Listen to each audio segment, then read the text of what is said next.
58 North. Today I'm videoing this on my new phone, so the video quality might be a little bit different. I'm just testing it out, seeing if it's better than my camera or not. But today I'm going to be talking about my spring planters that I've got on my balcony at the moment.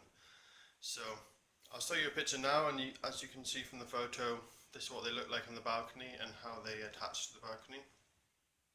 So it's an interesting pot.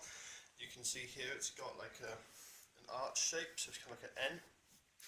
And so this sits over the top of my balcony railing, and it means I can attach a nice pot to a railing. It does also mean that the soil is very thin at this level, but at the sides I've got very good deep soil. So that's something you have to think about when you're planting this up. But I've had them last year and they did quite well last year, so I've planted them up again this year. This is the first time I've done something for spring. So late last year, probably about October last year, I planted these up. So in this one I planted a row of violas all down the sides. You can see yellow violas. On this one I planted the purple and white violas down the sides, and in the middle I put 3 plants of wallflower down the middle of each. So it was 3 bedding packs. A bedding pack here for a whole bedding pack for the violas in here, a whole bedding pack for the violas in here, and then half a bedding pack of wallflowers, and then another half bedding pack, because the wallflowers grow quite big, quite fast. So they've grown a lot. So once I planted them, I actually nipped out the buds on the wallflowers here. Now I'll see if I can show you an example.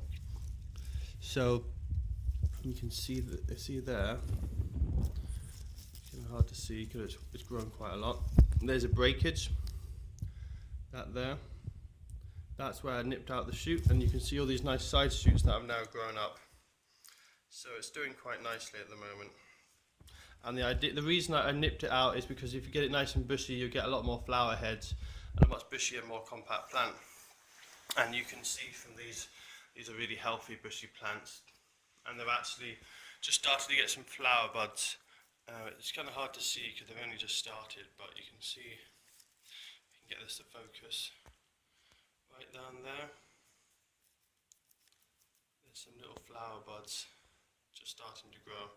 It's kind of hard to show on this camera, but hopefully they'll be flowering in about a month's time.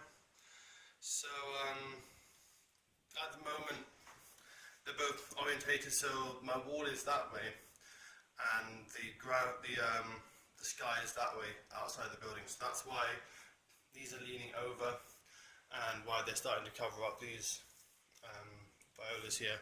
It's also why these violas are a bit bigger and healthier than these ones, because these have been shaded by this. So what I'm going to do when I put these back in my railings, I'm going to rotate them round, so this will be now the side exposed to the most light, and this will be the side towards the wall, so that it evens it up a bit.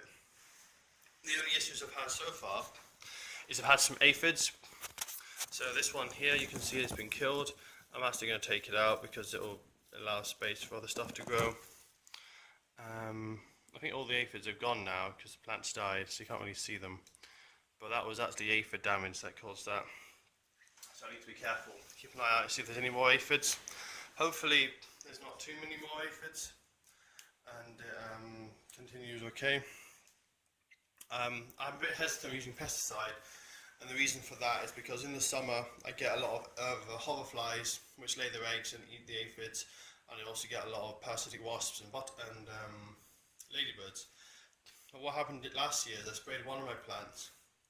It killed most of the aphids, but a few of them survived and came back, and when I put some beneficial insects on them, such as the ladybirds and the hoverfly larvae, they died because of the pesticides, and the aphids were fine. The aphids just kept growing more and more, and then they were covered and could be dealt with by the natural predators. So this year I'm going to try not to spray them. If I do spray them, it will be with an organic soap, which just smothers them and doesn't leave any nasty residue for the beneficial insects. You can see here actually I've got one aphid, winged aphid there. So I have to just squish him and kill him. Hopefully he doesn't lay any eggs. And yep, as these go along, I've been deadheading them, so you can see there's one of these deadheading in here as well. So as I was saying, in the next few weeks, hopefully these will grow up really big, these these wallflowers, and they will look really good. So I'll give you an update when they're flowering. And what I'm hoping is the violas will grow up and they'll start training a bit, because when the violas get a bit bigger, they do trail quite nicely. But come May, I'll probably have to replace this, and I'll put in some nice summer flowering plants. So that's my wall planters for now. I'll give you guys an update maybe when they're growing again, and I'll leave you with a photo